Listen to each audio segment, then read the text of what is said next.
Hello everyone. आज इस video lecture के अंदर हम डिस्कस आउट करेंगे कि जब एक शिप अपनी वोयाज पर जाता है तो उसको रास्ते में कौन कौन से लॉसेस हो सकते हैं। दैट मीन्स हम टाइप ऑफ लॉसेस के बारे में पढ़ेंगे इस वीडियो लेक्चर के थ्रू। तो जब एक शिप समुद्र के अंदर जाता है, अपनी वोयाज अपनी यात्रा पर जाता है, तो बहुत सारे रिस्क हो सकते हैं, बहुत सारे पैरिल हो सकते हैं जिनकी वजह से एक शिप को लॉस हो सकता है। तो इनमें से कुछ पैरिल तो ऐसे होते हैं जिनको इंश्योर करवा लिया जाता है, लेकिन कुछ पैरिल ऐसे होते हैं, कुछ रिस्क ऐसे होते हैं जिनके लिए इंश्योरेंस पॉलिसी को टेक ओवर नहीं किया जाता। तो एक इंश्योरर कौन से रिस्क के लिए, कौन सी पैरिल के लिए, लॉसेस होने वाले लॉसेस के लिए लायबल होगा जिनके लिए इंश्योरेंस लिया गया है। ओके तो इसमें क्या है कि लॉसेस कई तरह के हो सकते हैं, अलग अलग रिस्क की वजह से डिफरेंट टाइप के लॉसेस हो सकते हैं। तो आज इस वीडियो के अंदर हम उन्हीं लॉसेस को डिस्कस आउट करेंगे। तो हम सबसे पहले हम बात करेंगे कि जो लॉसेस हैं वो कितनी तरह के हो सकते हैं। बेसिकली जो मेराइन लॉसेस हैं और इसका जो क्लासिफिकेशन है, इसको हम फर्दर आगे दो पार्ट में डिवाइड करेंगे, लेकिन इससे पहले हम मेराइन लॉसेस के मीनिंग को समझ लेते हैं। If the loss takes place on account of any of the peril insured against with the insurer will be liable for it and shall have to make good the losses to the assured। ये मैंने आपको बताया है कि अगर एक ऐसे risk के लिए हमने इंश्योरेंस लिया हुआ है और उस रिस्क की वजह से लॉस हो जाता है तो उसके लिए जो इंश्योरर है वो लायबल होगा। अगर पैरिल इंश्योर्ड था तो जो इंश्योरर है will indemnify the assured otherwise not, कि अगर इंश्योरेंस हमने कराया है उस पैरिल के लिए तो उसके लिए जो इंश्योरर है वो लायबल होगा, अदरवाइज वो लायबल नहीं होगा। और इसमें कॉजा प्रॉक्सिमा का जो डॉक्ट्राइन है वो भी एप्लीकेबल होता है, मतलब जो नियरेस्ट कॉज है। जब लॉस की अमाउंट को कंप्यूट किया जाता है, एक तो वो है जिसके लिए हमने इंश्योरेंस को लिया है, लेकिन उस रिस्क का जो नियरेस्ट कोज था, उस रिस्क के अराइज होने का अगर कोई नियरेस्ट कोज था और उसकी वजह से लॉस हो जाता है तो उसके लिए भी इंश्योरर लायबल होता है। मीन्स कोजा प्रॉक्सिमा का जो डॉक्ट्राइन है वो एप्लीकेबल होता है। और जो पेमेंट ऑफ लॉसेस होती हैं तो इसमें हम रियल या अप्रॉक्सीमेट कोज किसी को भी हम ले सकते हैं। अगर प्रॉक्सीमेट कोज इंश्योर्ड है तो इंश्योरर पे करेगा, अदरवाइज वो पे नहीं करेगा। ठीक है, अगर प्रॉक्सीमेट कोज प्रॉक्सिमा जो कोजा अगर एप्लीकेबल हो रहा है, कोजा प्रॉक्सिमा, तो उस केस में क्या होगा कि जो इंश्योरर है वो लायबल होगा। तो ये था मीनिंग ऑफ मेराइन लॉसेस। इसके बाद आता है कि जो मेराइन लॉसेस है वो कितनी तरह की हो सकती हैं। बेसिकली जो मेराइन लॉसेस हैं इनको हम दो पार्ट में डिवाइड कर सकते हैं। First one is total losses and second is partial losses. इनको भी फर्दर आगे सेग्रीगेट किया जा सकता है। सबसे पहले जो टोटल लॉसेस हैं, तो टोटल लॉसेस दो तरह की हो सकती हैं, एक्चुअल टोटल लॉसेस और कंस्ट्रक्टिव टोटल लॉसेस। ठीक है, दो तरह के टोटल लॉसेस हैं। इसके बाद पार्शियल लॉसेस आती हैं। तो पार्शियल लॉसेस को फर्दर आगे चार पार्ट में डिवाइड किया गया है, salvage charges, particular charges, general average loss और पर्टिकुलर एवरेज लॉस। अब इनको हम डिटेल में पढ़ेंगे कि ये लॉसेस क्या हैं, इनका क्या मतलब है और किस तरह से इनको कंपेंसेट किया जाता है। तो सबसे पहले हम बात करते हैं हमारे टोटल लॉस की। तो टोटल लॉस क्या हो सकता है? जब भी कोई सब्जेक्ट मैटर इंश्योर्ड करवाया जाता है और कोई मटेरियल कंप्लीटली डिस्ट्रॉय हो जाता है, कंप्लीटली उसका लॉस हो जाता है, तो इसे हम टोटल लॉस बोलते हैं। उस कंडीशन में ये टोटल लॉस होगा। तो एक्चुअल लॉस जहाँ पर सब्जेक्ट मैटर जो हमने इंश्योर करवाया था वो पूरी तरह से डिस्ट्रॉय हो जाता है, तो इसे हम टोटल लॉस बोलते हैं। Total are deemed to be total और complete when the subject matter is fully destroyed और लॉस्ट और ceases to be thing of its kind.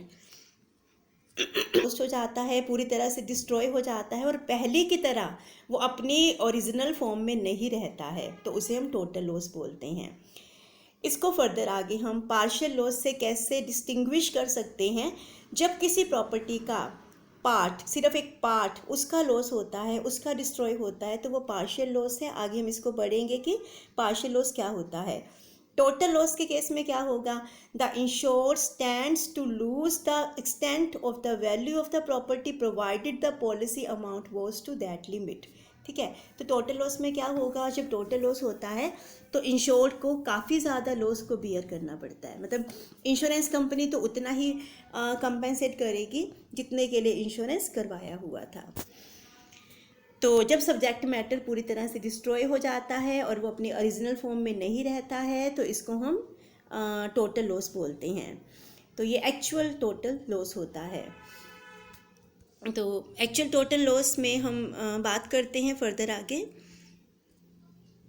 जो एक्चुअल टोटल लॉस है इसमें हम लेके चलते हैं, ये सेक्शन 57 में गिवन है। ये टोटल लॉस की ही फर्स्ट टाइप है। Actual total loss is a material and physical loss of the subject matter. तो ये जो लॉस होता है सब्जेक्ट मैटर का, मटीरियल की जो खुद में वो जो सब्जेक्ट मैटर है उसका जो फिजिकल लॉस हुआ है तो इसे हम एक्चुअल टोटल लॉस बोलते हैं।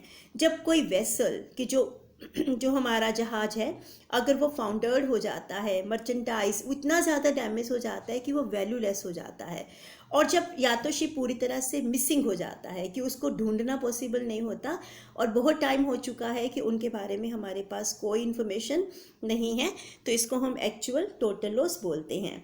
मतलब जो सब्जेक्ट मैटर है वो डिस्ट्रॉय हो चुका है, शिप जो है फायर की वजह से एंटायरली डिस्ट्रॉय हो चुका है पूरी तरह से, कंप्लीटली। अगर कोई शिप, कोई सब्जेक्ट मैटर हमारा डिस्ट्रॉय हो चुका है तो ये एक्चुअल टोटल लॉस होगा। और जो सब्जेक्ट मैटर है वो इतना ज़्यादा डैमेज हो चुका है as to cease to be a thing of kind insured, कि जिसका हमें इंश्योरेंस करवाया था अब वो उस तरह का नहीं रहा है।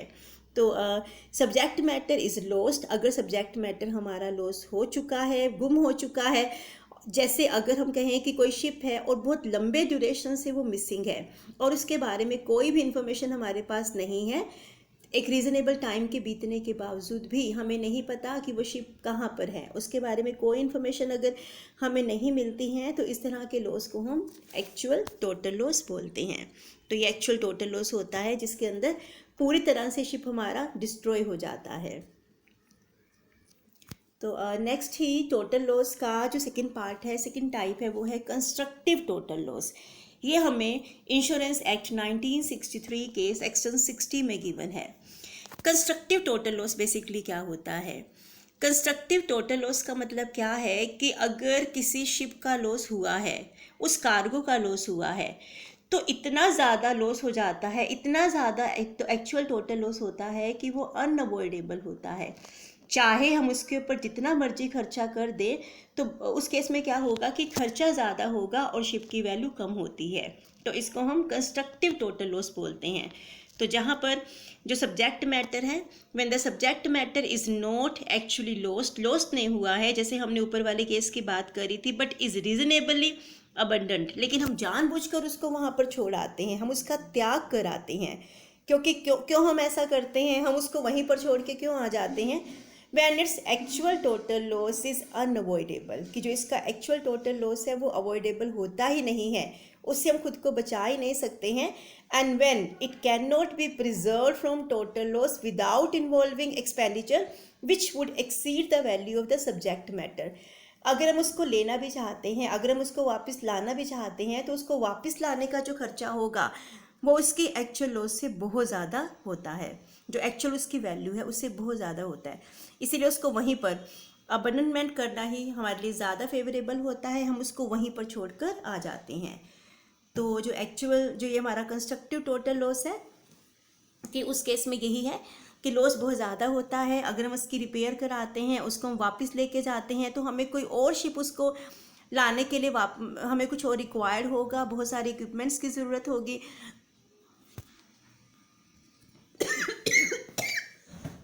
ठीक है, इसलिए उसको वहीं पर ही छोड़ दिया जाता है, उसका वहीं पर ही त्याग किया जाता है। कंस्ट्रक्टिव टोटल लॉस कहाँ पर हो सकता है? The constructive total loss will be where, हम कहाँ कह सकते हैं? जब the subject matter insured is reasonably abandoned on the account of its actual loss appearing to be unavoidable, जब हमारा एक्चुअल टोटल लॉस अवॉइडेबल नहीं होता है, अनअवॉइडेबल होता है, और उसे सब्जेक्ट मैटर को वहीं पर छोड़ना ही हमारे लिए ज़्यादा फेवरेबल होगा, तो हम इसको कंस्ट्रक्टिव टोटल लॉस बोलते हैं। Subject matter couldn't be preserve from actual total loss, कि हम उसको एक्चुअल टोटल लॉस से बचा नहीं सकते हैं।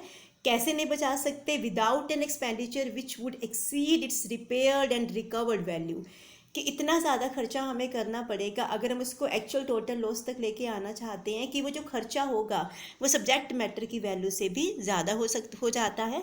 तो इस तरह से एक कंस्ट्रक्टिव टोटल लॉस होता है। तो ये दो तरह के लॉस हो सकते हैं टोटल लॉस में। पहले हमने बात की है एक्चुअल टोटल लॉस की, और सेकेंड टाइप का जो लॉस हो सकता है वो है कंस्ट्रक्टिव टोटल लॉस। है कि अगर कंस्ट्रक्टिव टोटल लॉस होता है तो उसके क्या इफ़ेक्ट होते हैं, effect of constructive total loss.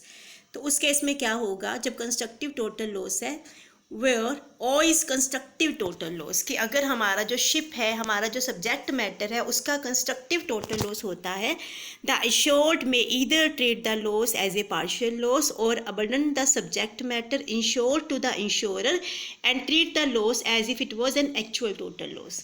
तो इस केस में क्या होगा कि जो ओनर है, जो शिप का ओनर है, अगर एक कंस्ट्रक्टिव टोटल लॉस को वो मान के चलता है तो इस लॉस को वो पार्शियल लॉस भी मान सकता है, और या इस सब्जेक्ट मैटर को वो इंश्योरर को ही दे देता है, ठीक है। और इस लॉस को वो एक्चुअल टोटल लॉस की तरह ट्रीट करता है, कि वो ये मान के चलता है कि पूरी तरह से मेरा जो शिप है वो डिस्ट्रॉय हो चुका है, और इस शिप को वो इंश्योरर को ही हैंड ओवर कर देता है। जितना भी इसका सैल्वेज होगा तो वो सब कुछ इंश्योरर को ही देखना होगा, इंश्योरर का ही हो जाएगा। नेक्स्ट जो आता है, जो सेकेंड टाइप के लॉसेस हो सकते हैं वो है पार्शियल लॉसेस। तो पार्शियल लॉसेस हमें सेक्शन 56 के अंडर गिवन है। इनको जो डिफाइन किया हुआ है पार्शियल लॉसेस को, any loss other than a total loss is a partial loss, कि अगर टोटल लॉस नहीं है तो उसके अलावा अगर शिप को कोई भी लॉस होता है तो उसे हम पार्शियल लॉस बोलते हैं। पार्शियल लॉस कहाँ पर होगा, where only part of the property insured is lost or destroyed or damaged, कि जब किसी प्रॉपर्टी का कुछ पार्ट या तो डिस्ट्रॉय हो जाता है या फिर डैमेज हो जाता है और या फिर लॉस्ट हो जाता है, गुम हो जाता है, तो उस तरह के लॉसेस को हम पार्शियल लॉसेस बोलते हैं। तो पार्शियल लॉसेस के टाइप मैं आपको बता चुकी हूँ। बेसिकली ये 4 तरह के पार्शियल लॉसेस हो सकते हैं। सबसे पहला सैल्वेज चार्जेस हैं, फिर मैंने बताया था कि पर्टिकुलर चार्जेस हो सकते हैं, देन उसके बाद पर्टिकुलर एवरेज लॉसेस हो सकते हैं, जनरल एवरेज लॉसेस हो सकते हैं। तो सबसे पहले हम बात करते हैं सैल्वेज चार्जेस की। ये सेक्शन 65 में आपको गिवन होगा, 1963 इंश्योरेंस एक्ट में। तो सैल्वेज चार्जेस क्या होते हैं हम क्या ले सकते हैं, सैल्वेज का मतलब यहाँ पर बचाना है। तो सैल्वेज का मतलब है कि अगर कोई ऐसा सैल्वेज चार्ज किया जाता है उन पैरल से शिप को बचाने के लिए, रिस्क को बचाने के लिए, तो इंश्योर्ड जो है उन चार्जेस को भी रिकवर करवा सकता है अपने इंश्योरर से। तो सैल्वेज चार्जेस का मतलब क्या है, mean the charges recoverable under maritime law by a salvor independently of the contract.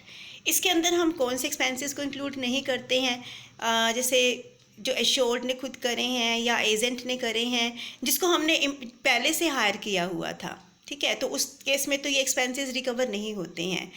लेकिन जहाँ पर हमने कोई ऐसा खर्चा किया है उसको उस टाइम पर बचाने के लिए, शिप को उस रिस्क से बचाने के लिए, उस पैरल से बचाने के लिए, तो इसे हम सैल्वेज चार्जेस बोलते हैं। तो ये भी लॉस है जिसको रिकवर किया जा सकता है, और सेक्शन 65 में इसके बारे में बताया गया है। इसके बाद हम बात करते हैं पर्टिकुलर चार्जेस की। तो ये पर्टिकुलर चार्जेस क्या होते हैं, जहाँ पर policy sue and labour clause है। मैंने बताया था कि पॉलिसी को, जो इंश्योरेंस पॉलिसी है, अगर उसको स्यू एंड लेबर क्लोज है तो पूरा एफर्ट किया जाता है इंश्योरर के थ्रू, ताकि जो रिस्क है, मतलब जो रिस्क होने की वजह से उस शिप को लॉस हो सकता है, तो उसको किस तरह से उसको सेव किया जा सकता है। तो इसके अंदर the engagement thereby entered into is deemed to be supplementary to the contract of insurance and the assured may recover from the insurer any expense properly incurred pursuant to the clause. तो clause के अंदर जो भी mention किया गया है, अगर as per that close अगर एश्योर्ड ने कोई भी खर्चा किया है, कोई भी लेबर का खर्चा किया है, बचाने का खर्चा किया है, तो वो सारा का सारा वो इंश्योरर से रिकवर करने के लिए उसको राइट होता है। तो ये पर्टिकुलर चार्जेस होते हैं जो किसी पर्टिकुलर पर्पस के लिए किए जा रहे हैं। उसके बाद हम बात करेंगे जो थर्ड टाइप का लॉस हो सकता है, that is general average loss. तो जनरल एवरेज लॉस क्या होता है, General average loss will be there where the loss is caused by an extraordinary sacrifice or expenditure voluntarily and reasonably made or incurred in time of peril for the purpose of preserving the property imperiled in common adventure। कि उस दौरान अगर कोई खर्चा जानबूझकर किया जाता है, मतलब एक एक्स्ट्रा ऑर्डिनरी खर्चा है, बहुत ज़्यादा हम खर्चा कर रहे हैं और अपनी इच्छा से हम कर रहे हैं, ठीक है, ताकि जो हमारा पैरिल है उसको हम प्रिजर्व कर सके, उसको हम बचा सके पैरिल से, रिस्क से जो समुद्र में हो सकते हैं। तो ये जनरल एवरेज लॉस होता है। तो होल एडवेंचर, जो पूरा का पूरा एडवेंचर होता है, मस्ट बी इम्पेरिल्ड, मतलब वो रिस्क को बियर करने के लिए कैपेबल होना चाहिए। The peril should be something more than the ordinary peril of the sea. जिस पैरिल से बचाने के लिए हम कर रहे हैं वो एक्स्ट्रा ऑर्डिनरी नेचर का है, ठीक है। कोई भी एक्स्ट्रा ऑर्डिनरी नेचर का अगर कोई पैरिल होता है और उससे हम बचाने के लिए, अपने शिप को बचाने के लिए खर्चा कर रहे हैं, तो वो इसके अंदर इंक्लूड होता है। General average act must be voluntary होना ज़रूरी है और इंटेंशनल होना ज़रूरी है। एक्सीडेंटल लॉसेस या डैमेज के जो लॉसेस होते हैं उसको इसके अंदर से एक्सक्लूड किया जाता है कि हम एक एक्स्ट्रा ऑर्डिनरी लॉसेस के लिए इस तरह का खर्चा कर रहे हैं। तो इसमें कुछ एग्जांपल हम दे सकते हैं, जैसे कोई शिप अगर ओवरलोडेड है और वो डूब रहा है, तो उसमें से क्या किया जाएगा, तो जो हमारा कार्गो है, सी के अंदर जो हमने कार्गो अपलोड किया हुआ है, तो उसको बाहर फेंक दिया जाता है ताकि हम शिप को बचा सके। तो ये जो लॉस होगा वो जनरल एवरेज लॉस है, मतलब इसमें वो पैरिल नहीं थी, जैसे डूबने का डर था या किसी से टकराने का डर था, तो वो रिस्क नहीं है। ये हम जानबूझकर कर रहे हैं, इंटेंशनली किया जा रहा है, क्योंकि शिप का वजन बढ़ रहा है और वो डूब भी सकता है। ऐसे ही due to fire in the ship, ठीक है, अगर आग लग जाती है, आग के अंदर आग लग जाती है, तो वाटर को हम यूज़ करते हैं ताकि फायर को बुझाया जा सके। और जो वाटर होगा वो क्या करेगा, जितना हमारा मटेरियल उसके अंदर इंश्योर्ड है तो उसको वो डैमेज कर सकता है, लेकिन उस टाइम पर ऐसा करना भी ज़रूरी था कि पानी से शिप को बचाना भी ज़रूरी था। तो ये भी हमारा एक्स्ट्रा ऑर्डिनरी एक ऐसा एफर्ट होता है, जो एक्स्ट्रा ऑर्डिनरी लॉसेज होते हैं तो उनसे बचाने के लिए हम ये कर सकते हैं। तो उस टाइम क्यों रिक्वायरमेंट होती है कि जो मास्टर है, जो शिप का मास्टर है, वो क्या सोचता है कि कार्गो की सेफ्टी के लिए, ठीक है, कार्गो की सेफ्टी के लिए, शिप की सेफ्टी के लिए ऐसे स्टेप्स को लेना मैंडेटरी होता है। लेकिन इसमें क्या है, कुछ कंडीशंस हैं, ठीक है, जिनको सेटिस्फाइड करना मैंडेटरी होता है अगर हम जनरल एवरेज लॉस को कंपेंसेट करवाना चाहते हैं। सबसे पहले तो एक्सेप्शनल सिचुएशंस का होना ज़रूरी है। जो पैरिल है, जो रिस्क है, वो रियल होना ज़रूरी है, इमेजिनरी नहीं है। कि ऐसा नहीं है कि इमेजिन कर रहे हैं कि हमारा शिप डूब जाएगा, तो वो रियल होना ज़रूरी है कि एक्चुअल में वो डूब सकता है। और जो लॉस हुआ है वो वॉलंटरली हमने किया है, हमें पता है कि हमारा लॉस है। अगर हम शिप में से सामान को नीचे फेंक रहे हैं तो वो हमारा लॉस है और वो वॉलंटरली हमारा लॉस है। ऐसा हमने क्यों किया है, क्योंकि हम शिप को प्रिजर्व करना चाहते हैं। जो भी हमारा सेक्रीफाइस हो रहा है वो प्रूडेंट होना ज़रूरी है। और इस तरह के लॉस का जो मेन पर्पज़ है, पूरे के पूरे एडवेंचर को सेव करना है, पूरे की पूरी अपनी वोयाज को, अपने शिप को सेव करना मेन मोटिव होता है। जब इस तरह का एक्स्ट्रा ऑर्डिनरी लॉस किया जाता है, वॉलंटरली किया जाता है, तो इसे हम जनरल एवरेज लॉस बोलते हैं। अब हम बात करेंगे अपने जो हमारा लास्ट टाइप का लॉस है, that is particular average loss हो सकता है। तो पर्टिकुलर एवरेज लॉस का मतलब क्या होता है, the particular average loss is a partial loss. ये पार्शियल लॉस होता है सब्जेक्ट मैटर का insured caused by a peril insured, कि पैरिल की वजह से जो लॉस हुआ है, पर्टिकुलर रिस्क की वजह से लॉस हुआ है, मतलब ये जनरल एवरेज लॉस नहीं है। अगर जनरल एवरेज लॉस के अलावा शिप को लॉस हो जाता है तो उसे हम पर्टिकुलर एवरेज लॉस बोलते हैं। तो पर्टिकुलर एवरेज लॉस में द जनरल एवरेज लॉस और एक्सपेंसेस जो होते हैं वो तो वॉलंटरली हम करते हैं ताकि हम जो शिप को सेव कर पाए, लेकिन इसमें ऐसा नहीं है। जो पर्टिकुलर एवरेज लॉस होगा ये पार्शियल लॉस होता है, किसी पर्टिकुलर इंटरेस्ट को, मतलब किसी पर्टिकुलर इंटरेस्ट का ये लॉस हो सकता है जिसके लिए हमने इंश्योरेंस करवाया था, जिस जोखिम के लिए हमने इंश्योरेंस करवाया था, तो उसकी वजह से जब ये लॉस होता है तो उसको हम पर्टिकुलर एवरेज लॉस बोलते हैं। मतलब ये जनरल एवरेज लॉस नहीं होता है, और जो लॉस होता है वो एक्सीडेंटल होता है, इंटेंशनल नहीं होता है। तो हम इसमें कुछ कंडीशन पढ़ सकते हैं कि जो लॉस है वो एक्सीडेंटल होता है, लॉस उस पैरिल की वजह से होता है जिसका हमने इंश्योरेंस करवाया था, और इसमें सब्जेक्ट मैटर का एक पार्ट उसका लॉस होता है, पूरा का पूरा सब्जेक्ट मैटर डिस्ट्रॉय नहीं होता है। और जो हमारा सब्जेक्ट मैटर है ना तो वो गुम हुआ है और ना ही पूरी तरह से डिस्ट्रॉय हुआ है, तो ये उसकी कुछ कंडीशंस होती हैं। The loss should be accidental and not intentional, जानबूझकर नहीं हुआ है। The loss should be of particular subject matter only, तो उसी सब्जेक्ट मैटर का ही लॉस है, तो ये पर्टिकुलर एवरेज लॉस होता है। It should be the loss of a part of the subject matter or damage thereto or both, या तो सब्जेक्ट मैटर को डैमेज हो सकता है, ठीक है, या वो डिस्ट्रॉय हो सकता है, लेकिन पूरा का पूरा सिर्फ पार्ट की बात हो रही है, एक पार्ट, पूरा नहीं, रादर एक पार्ट ही है, जो पार्ट है उसका डैमेज हो रहा है, पूरे शिप का डैमेज नहीं है, तो इसे हम पर्टिकुलर एवरेज लॉस बोलते हैं। पार्शियल लॉसेस होते हैं, मैंने आपको बताया कि वो 4 तरह के हो सकते हैं। सैल्वेज लॉसेस में तो हम जो सैल्वेज चार्जेस करते हैं ये हमने उस टाइम पर किया है, उसको बचाने के लिए, शिप को बचाने के लिए उस टाइम पर करना ज़रूरी होता है।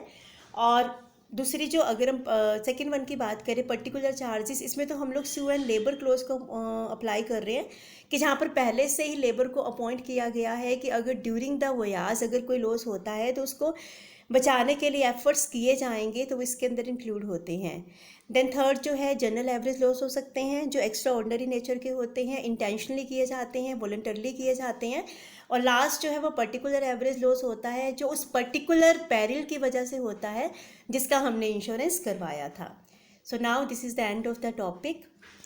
आई होप आपको ये समझ में आया होगा, and thanks for watching the video.